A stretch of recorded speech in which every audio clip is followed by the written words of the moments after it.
On this channel, I've talked about a few roguelikes, but now I'd like to discuss this game's notorious scion, roguelikes. Yeah, that ages-old syntactic nightmare. From now on, I'll be referring to them as roguelites, because call me old-fashioned, but I don't think that this has much to do with this. Anyway, to explore this topic of their origin as well as their strengths, I've decided to center on one of my old favorites, a little game called Teleglitch. Not because it's particularly prominent, but because it's actually the opposite. Teleglitch was released at a similar time as to what would become the most foundational games in the genre, but unlike its cousins FTL, Spelunky, and The Binding of Isaac, it retains very little cultural relevance to this day. Even ignoring the mechanics that these games popularized as a whole, it's easy to point at any one of them and find a handful of direct descendants. Spelunky has games like Vagant, FTL has Deep Sky Derelicts, or even Slay the Spire, and Isaac has so many I'd motion to call games like Enter the Gungeon, Bullets Per Minute, and Hades Isaac-likes instead. Comparatively, there's very few games that cite Teleglitch specifically. I was able to find a few developer posts for a game called Salvage, which says it was a direct inspiration, but the game is unreleased and the last update is from almost 4 years ago, so the jury's out on that one. There's also this game called Savage Vessels that specifically bills itself as a teleglitch in space, but with only 38 reviews in 5 years, it's definitely obscure. The question then becomes, why in such an unprecedented kairos was Teleglitch largely left behind compared to its contemporaneous compatriots? And for that matter, what the heck even is a roguelite? I'll answer all these questions and more, but first I've got to explain what Teleglitch even is. Teleglitch is a top-down shooter in which you navigate procedurally generated rooms, shooting anything that moves as you scavenge for weapons and ammunition so that you can shoot even more things until you reach the end. At its core, Teleglitch is a survival game, and the main challenge is making sure you're taking less damage than you're finding in healing kits. Apart from the weapons and health, there's a handful of crafting ingredients that you can find lying around and combine to try and turn things to your favor. My favorite is the can gun, which is a one-use empty tin stuffed full of nails and high explosives. The game starts inside this closet filled with empty cans. You're a scientist who's been laying low ever since the recent teleporter experiments made the facility's AI system go berserk, but after several days it's obvious that no rescue team is coming. The rescue operations were stopped due to a negative profit outlook, and so you're on your own. The facility belonged to Militech, the galaxy's largest private military corporation. The little bits of lore in this game are incredible. There's tons of zombies around, but they're just another quality Militech product. In the sci-fi future, no one wants to fight the endless wars in person anymore, so everything's done with robots and people who are already dead. You'll read logs where scientists and administrators are just candidly discussing how great it is that they can reanimate corpses to sell as cheap frontline fodder. Plus, you'll find some advertisements extolling the benefits of selling your loved one's remains to the private sector so that they can provide you with passive income. With people like these, it's no wonder that they were researching teleportation technology with the goal in mind to teleport bombs into their competitors' houses. Short-distance teleportation is what you'll use to move from area to area, but it's the long-distance teleportation that caused all the problems. The eponymous Teleglitch occurred when they tried to teleport a single molecule from the other side of the universe, just to be safe. To make a long story short, it was a very dangerous molecule off of an eldritch thing from across the universe. It immediately merged with the cerebral tissue required to operate the teleporter and proceeded to infect the entire computer system to kill everyone. Oh yeah, and now there's insta-kill death voids everywhere. After that, all the military tech wants to kill you, and the only way off this planet is to use the very same teleporter that caused all of this. There's 10 levels to go through, and while it starts out easy enough to stab everything to death, in the later levels you'll be forced to contest with dozens of heavily armored insta-kill death robots that eat bullets for breakfast. Luckily, you're a scientist, which means turning 3 empty cans into an armor-piercing guided missile is no problem for you. The actual gameplay is pretty straightforward. Left-clicking at any time will make you use your knife, while right-clicking will use any consumables or aim a weapon.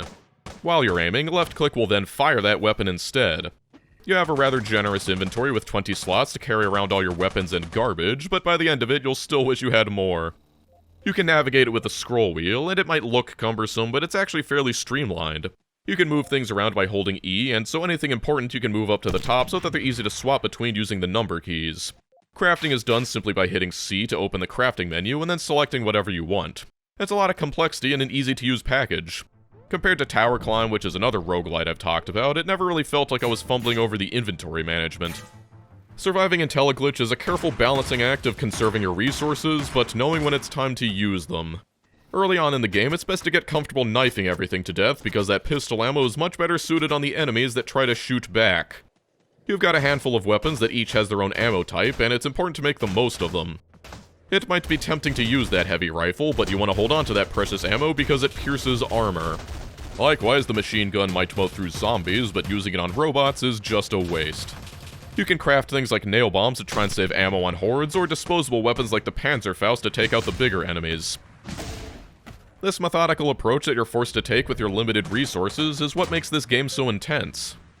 That being said, this kind of gameplay wasn't exactly groundbreaking. I mean, top-down shooters are a long-standing tradition that date all the way back to the original Asteroids. There's about a million retro shooters that fit this format, but perhaps the most salient would be the Alien Breed series on Amiga, in which you blast aliens as you navigate cramped rooms and corridors, scavenging for pickups and refills for your limited ammo. Mostly forgotten by today's standards, it remains towards the bottom of many top 100 Amiga game lists. Alien Breed itself was inspired by the movie Alien, as well as the classic arcade game Gauntlet, which itself was inspired by Dungeons & Dragons, as well as the 1985 Atari title Dandy. I'm not going to pull any harder on this thread because I'm sure we'll end up back at the Greeks somehow, but I love tracing these trees of inspiration because it really shows how much of creativity is taking something that inspired you and adding something of yourself to it. Going in the opposite direction, Alien Breed was a direct inspiration for the 2003 isometric and aptly titled game Alien Shooter, as well as the 2005 title Shadowgrounds, which is mostly notable for its early use of dynamic lighting and not much else, except maybe for being the game Frozen Byte made before they made Trine. If you want a really deep cut, there's also the 2008 browser game Hostile Spawn from the now defunct website FunOrb, because I think even dead browser games deserve to be brought to these historical discussions. Unfortunately, it's unclear whether Alien Breed or any of its spawn was an actual inspiration for Teleglitch, because the developers have all but vanished since its final release, and in the only interview I could track down, the dude administering it never thought to ask what it was that inspired them. Like, come on man, that's the first thing you're supposed to ask. There was a mention that Spelunky specifically inspired the permadeath, and a brief reference to System Shock and Doom, but that's about it. Well, the point is that a game like this doesn't just appear out of a vacuum. It's always going to resemble several things before it, but just one twist can change everything. That would be Teleglitch's addition of the procedural generation. Compared to traditional roguelikes, which can generate entire worlds and histories from scratch, Teleglitch instead uses a set of prefabricated rooms. Each level has its own bag of rooms that it can grab from, and each time the level is generated, it picks a handful from that set and throws them randomly onto a grid. After that, it tries to connect each room with corridors, then adds dead ends to everything else before spawning in all the loot and enemy squads. This is the same general approach that something like The Binding of Isaac uses, and while it is more limited in scope, in the context of the actual gameplay, it's perfectly suitable. Simply because something is unique does not mean it is inherently interesting. We went through this with such titles as No Man's Sky and Starbound. These games were spawned out of an increasing mainstream interest in procedurally generated worlds thanks largely in part to Minecraft, and they both sold themselves on their theoretically infinite planets. They were also, in my opinion, a masterclass in ass. This isn't the focus of the video, but they were both savagely boring. I suppose there was this dream that if you shook the bag enough, an interesting mechanic would fall out, but as it turns out, boring is boring, whether it's made by a machine or a human. So do you often go to planets and you're just like, well, this is just a total dud? This should have been so obvious that it goes without saying, but somehow actual games were developed with this assumption, so I've got to point out that you can have infinite sameness. Here's an image. There isn't any image like this in the entire world. Here's another one, completely distinct from the first and yet exactly the same. Generating unique alien terrain is all well and good, but functionally one mountain will be much like another. There are aesthetic considerations in a creative context, but it really needs to affect gameplay. Teleglitch's procedural generation is laughably simple in comparison, but it does exactly what it needs to do. Teleglitch is designed to be difficult. It's expected that you'll lose a few times before you get all the way through, and in that, the procedural generation exists only to limit the frustration of playing the same level over and over. This allows them to increase the difficulty overall without incurring as many of the downsides, which some linear games can suffer from greatly. It also requires your skills to become more general instead of relying purely on memorization. This is all that separates Teleglitch from any other top-down shooter. In fact, if you manage to win on the first try, it wouldn't feel any different. However, just this completely changes the dynamic. I believe that it's this focus on building generalized skills rather than stage-specific strategies that became the roguelike's singular defining feature. Procedural generation in permadeath is just an extrinsic method of maximizing that. One example of something outside the generalized roguelite canon that also thrives on this core concept would be Tetris. The challenge is dynamic and ever-changing, and between the fields in your upcoming pieces, no two Tetris games will ever play out exactly the same. That being said, I wouldn't consider games without ends to be roguelites. Obviously, everything benefits from the satisfaction of naturally gaining skill, but it's much more pronounced when the challenge is less predictable. I'm generally treating this as axiomatic because while there might be some people who don't intrinsically enjoy gaining skills and overcoming challenges, they probably don't play video games. Procedural generation is only interesting if it requires you to act differently. In a traditional roguelike such as Cogmind, entire floors are procedural. It's interesting because the distribution of rooms, items, and enemies creates some very broad strategic implications. It's the actual application of these learned strategies that makes it interesting, and the procedural generation is only what makes it necessary to develop those skills. No Man's Sky in particular is generally lauded as redeeming itself, and that's because they actually thought to add a game to their terrain generator. I've got no actual proof that this increased interest in procedural generation was driven primarily by the popularity of Minecraft, but considering it's literally the best-selling game of all time, it's difficult to argue against its influence. Minecraft was based heavily on Infiniminer, which also features procedurally generated worlds, but it's important to note that before creating Minecraft, Notch also developed the terrain generation algorithms for the MMO Worm Online, and has previously enjoyed traditional roguelikes such as Adam. Essentially, this growing interest in procedural generation actually preceded the modern interpretation of the roguelite, and it only grew from this era. One only needs to look through the dumpster of history to find such titles as Cube World, Master Space, and Starforge, which all proudly proclaimed their procedural programming as providing the people with perpetual playtime, but instead of infinite replayability, they got infinite trash. There were so many of these that people started getting fatigue from it all around 2016, to the point that several games instead began advertising their handcrafted environments. This is all to say that despite their namesake being that of traditional roguelikes, procedural generation isn't as integral to roguelites as many people believe. Rather than proc-gen, it's more apt to simply call it randomness. The 2025 release White Knuckle bills itself as a roguelite, but contains almost no actual procedural generation. Compared to Teleglitch, which at least needs to generate passages between all of its prefabricated rooms, White Knuckle simply chooses between a handful of layouts and stacks them together. After a few runs, you'll start recognizing them all, and after 100, you'll have memorized their optimal routes for each one. It doesn't suffer from this. It's actually a complete opposite. If these routes were fully procedural, it would be difficult to balance, vacillating wildly between too easy and too hard. Instead, the game's true focus is on mastering its traversal mechanics, and flying through the same few well-crafted rooms is much more interesting than doing the same through infinitely many poorly crafted ones. The randomness serves only to prevent it from becoming completely predictable, because simply not knowing precisely what's coming up next is enough to keep it engaging. This is particularly prominent in the original Super Meat Boy. It remains relevant today thanks to its timeless challenge and expertly crafted levels, so imagine people's surprise when a new one was announced. Super Meat Boy Forever, an infinite runner. All those masterfully crafted levels to deliberately test your skills reduced to nothing but infinite procedural slop without anything to distinguish it. Unsurprisingly, people hated it, and with Super Meat Boy 3D being recently announced, it's no wonder that it's returned to a static design. When you get down to it, of all the genres that use procedural generation, roguelites actually use it very seldomly. You might wonder what all this has to do with Teleglitch, and congratulations, you have discovered my dastardly plot to have something in the background while I blather about roguelites, but if you manage to reach level 5, you'll be locked in a room with your first boss. 2 Warwalkers, which are just giant zombies in mech armor and a Gatling gun strapped to them. It's best to use some stimulants, because without them you won't be able to outrun their deadly spray of bullets. The Warwalkers can be taken out with armor-piercing rounds, can guns, or Panzerfausts, but as soon as that's dealt with, you're free to continue on and open up the blast doors that are blocking your escape. The reason Teleglitch benefits from procedural generation is because it elevates the tension. It's a lot more intense when you can't easily predict where enemies are or rely on specific pickups, and so it forces this careful and methodical playstyle.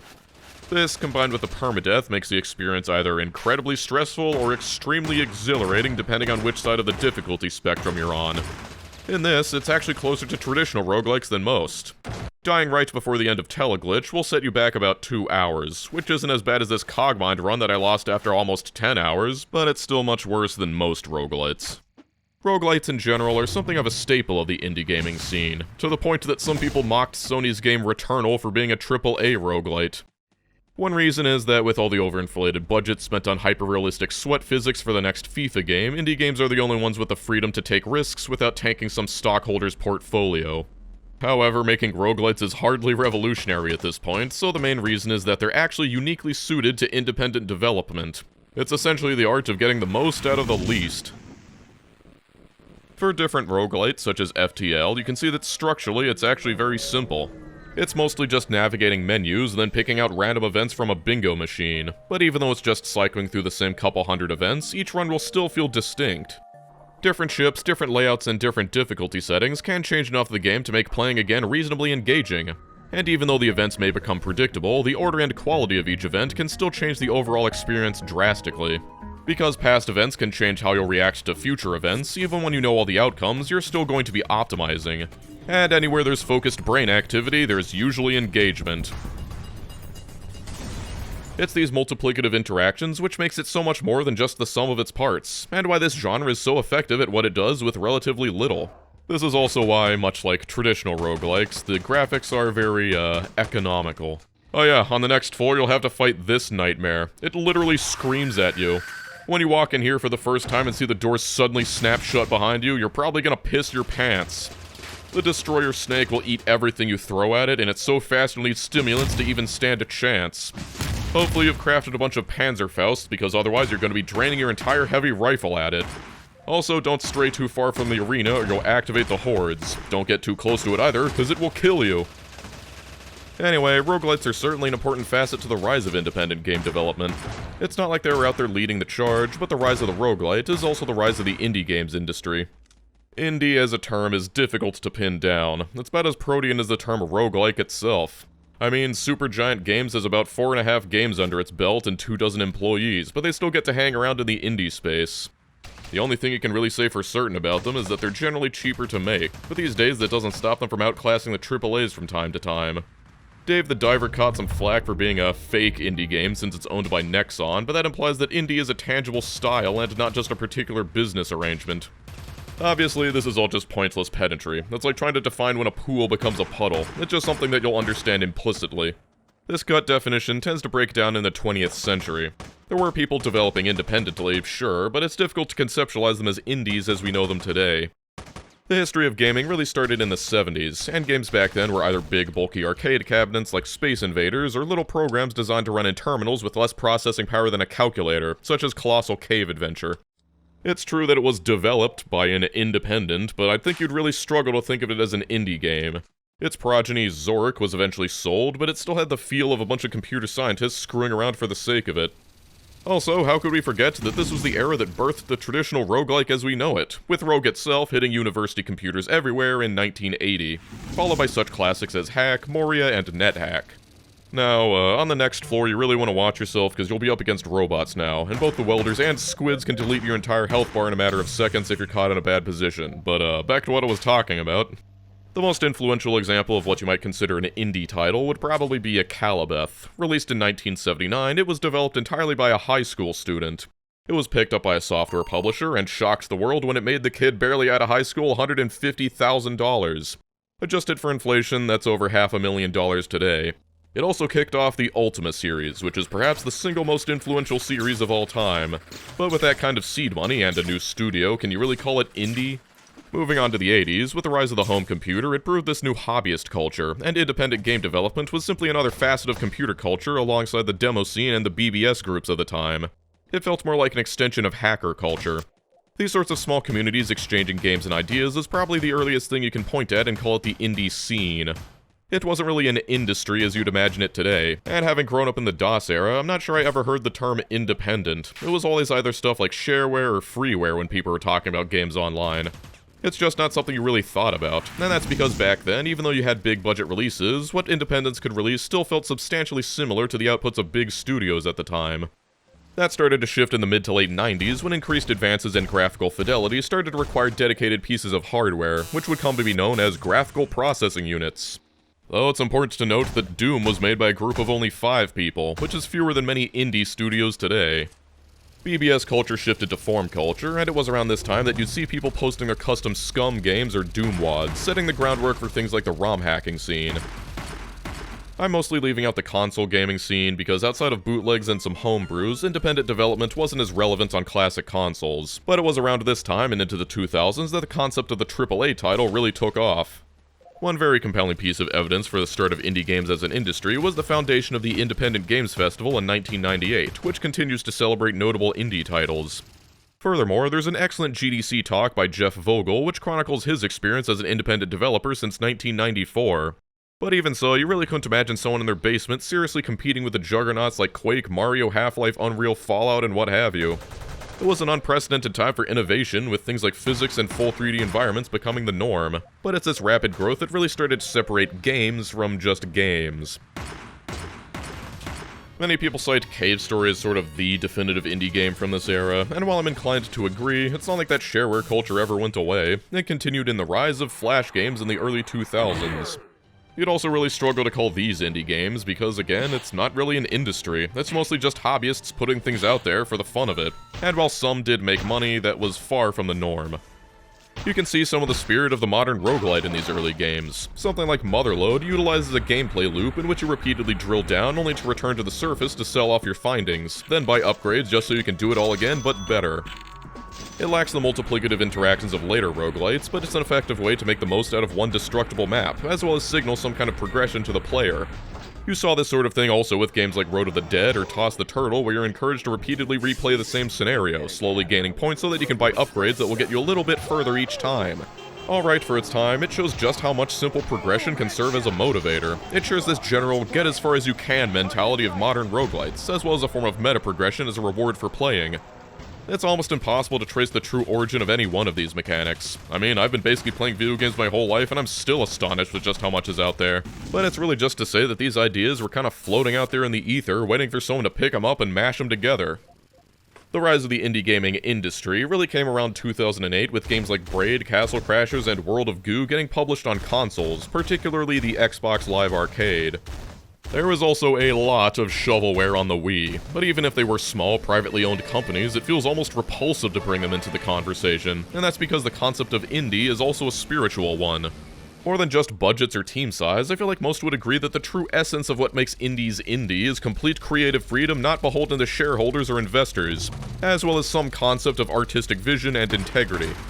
The money required to make AAA titles means a large investment, and a large investment usually means investors, as well as a large risk. This naturally leads most investors to seek out safer products. That's a perfectly rational choice, but the end result is this kind of honing in on the safest possible product.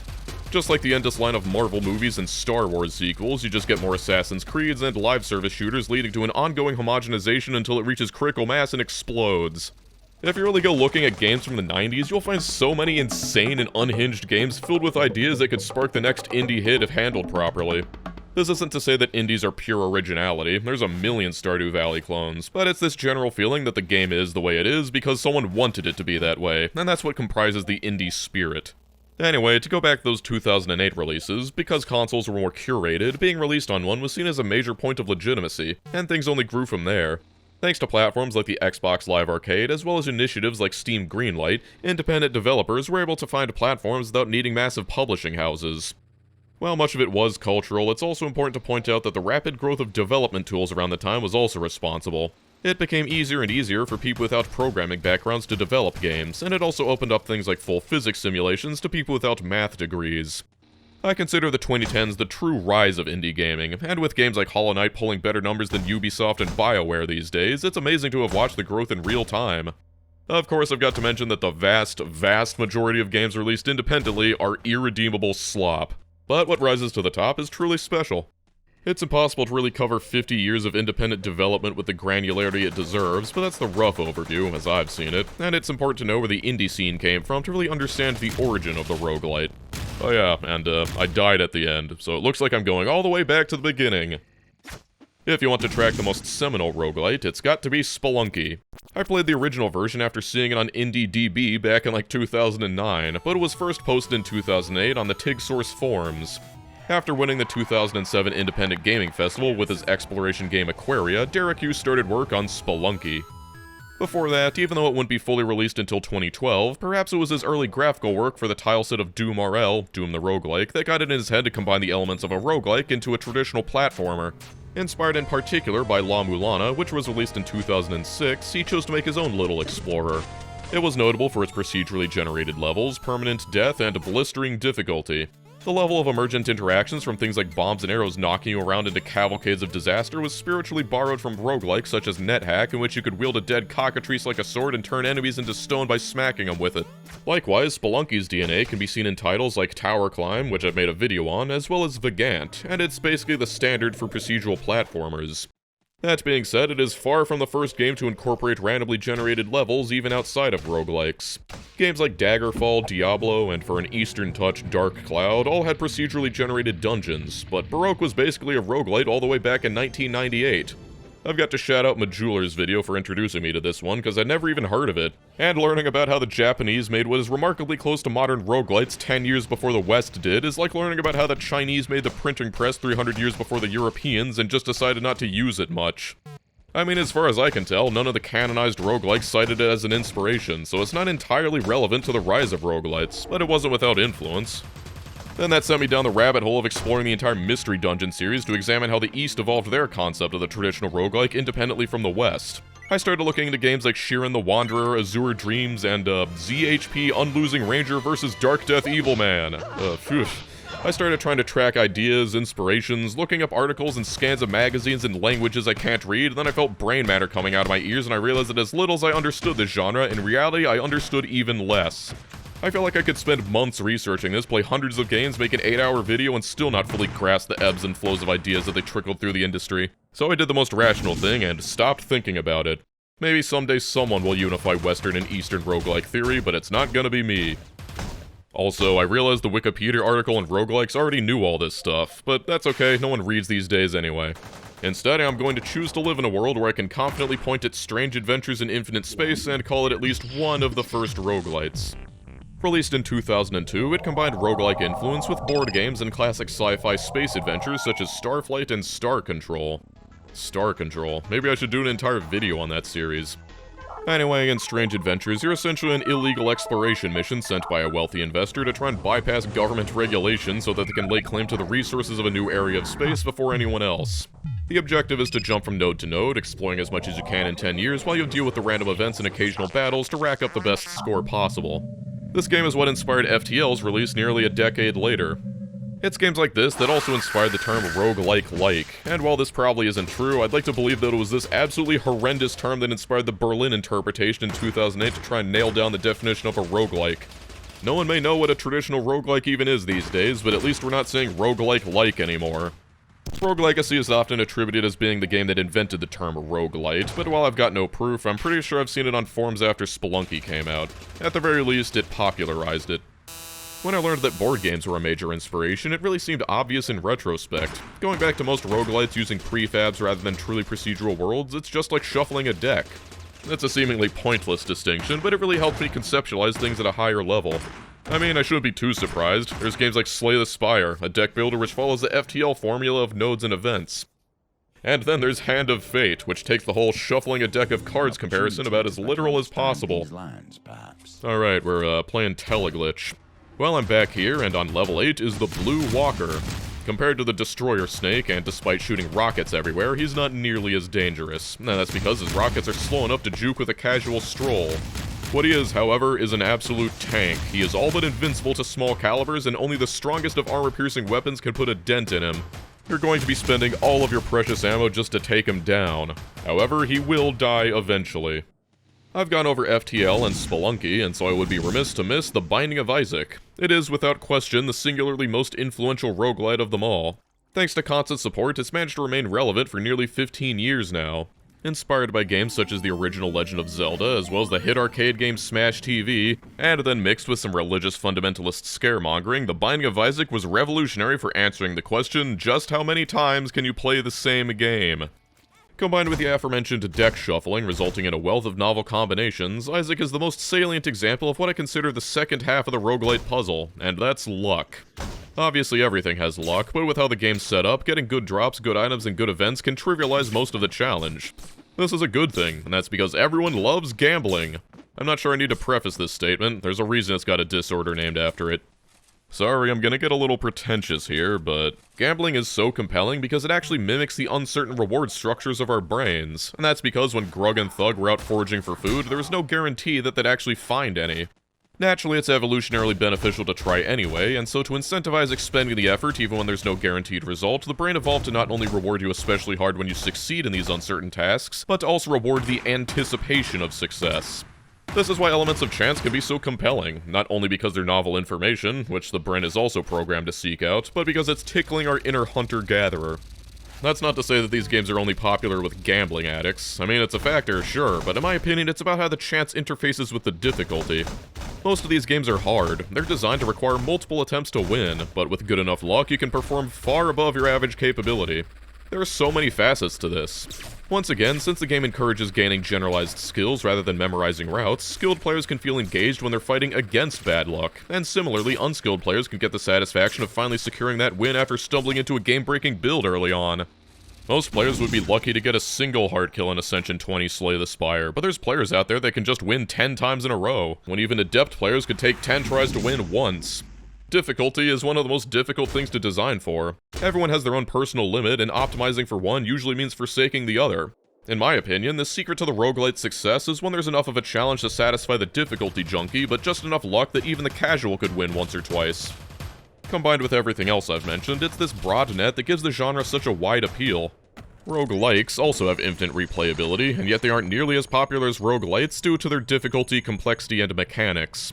While you can get lucky in them, you'll never get so lucky that it trivializes an entire run, at least not in any of the ones I've played. The lights also have a much more casual experience. In the modern world where most children can't even watch an 8-second TikTok video, the ability to start up a run of Balatro, lose, and then quit in less than 20 minutes has value as well. It has a much lower cognitive load and represents less of a time commitment, so booting it up when you're bored is easier than something like an RPG where you're expected to read and think. I've also got to make mentions to games like Vampire Survivors. Based heavily upon the mobile game Magic Survival and released in 2022, it effectively spawned the genre some call bullet heaven, but I've decided to call number builders. It is roguelites distilled to their essence, and put alongside other games like Nubby's Number Factory or Ballillionaire, it is incredible how happy some people can be by just seeing numbers get bigger. The MMO scene has known this for decades, and so it was only a matter of time before someone weaponized it, even more. The term roguelike itself has become about as descriptive as the genre name action-adventure, but there are many core concepts that are in common between them and roguelites. At its core, what the term really means is something that's meant to be played in discrete sessions featuring some form of randomness to make those sessions distinct. Unfortunately, I can't think of a better term than roguelite because something like Random Runner just doesn't have the same zing, but now it's time to bring us all back to Teleglitch. Having said all of that, the question then becomes, why did Teleglitch fail to capture as big of an audience as its brethren? Well, the first answer is because it's hard. But that's not enough on its own. Spelunky is hard and everyone loves Spelunky. It's because it's hard in a way that's outside of its random elements. The careful, methodical approach is necessary from floor 1. You've got to learn to knife matador things, kill things without losing too much health, and conserve ammo. You've got to learn to craft things like the EM detector, the shock blade, and emergency teleporters. You've also got to learn to spot all the secrets as well, or live with significantly fewer supplies. The randomness does not make you more or less effective at fighting, and when the only answer is to get good, it's losing that luck-based aspect that makes roguelites so approachable. In this, it's actually more similar to traditional roguelikes. Furthermore, the procedural generation is enough to keep the levels from becoming predictable, but you'll quickly realize that many things are fixed. You're guaranteed to get a shotgun and sticky bombs on the first level, and many other components like large tubes and motors are guaranteed to get on certain floors. While their placement on that floor is randomized, you know for a fact that you're going to get only one magnet that you can craft into a shield. The bosses are static and can be solved with the same strategy every time, and while there's occasionally the option between two paths, the levels fail to distinguish themselves outside of the usual stalking and shooting gameplay. The most variation you get in your run is what secrets you get and what guns the enemy guards randomly drop to determine which guns you'll still have ammo for. All in all, it's not as random as it pretends to be. But now that we're here, we've got to take on the core. The defense system protecting the Master Teleporter is encased in 2 separate layers of armor. It spins around the room, unleashing a hail of bullets and rockets, and when you break open the outer core, you're treated to lasers as well. Stimulants and power legs are a must, as is the mag shield to deflect at least some of the shots. You'd better hope you've been able to stock up on medkits too, because it hurts like hell. All you can do is shoot it until it dies. But Teleglitch is good. It's genuinely one of my favorites, but it's a game that you'll play for maybe 10 hours, get your win, and then consider it beaten. That's fine, it's great at that, but when compared to the other games in its genre, outside of the procedurally generated layouts, it lacks all the spiritual elements that made the genre popular. Despite its difficulty, once you know what you're doing, it's straightforward to win every time. And even with the changing layouts, that's just not interesting enough to keep the challenge junkies engaged.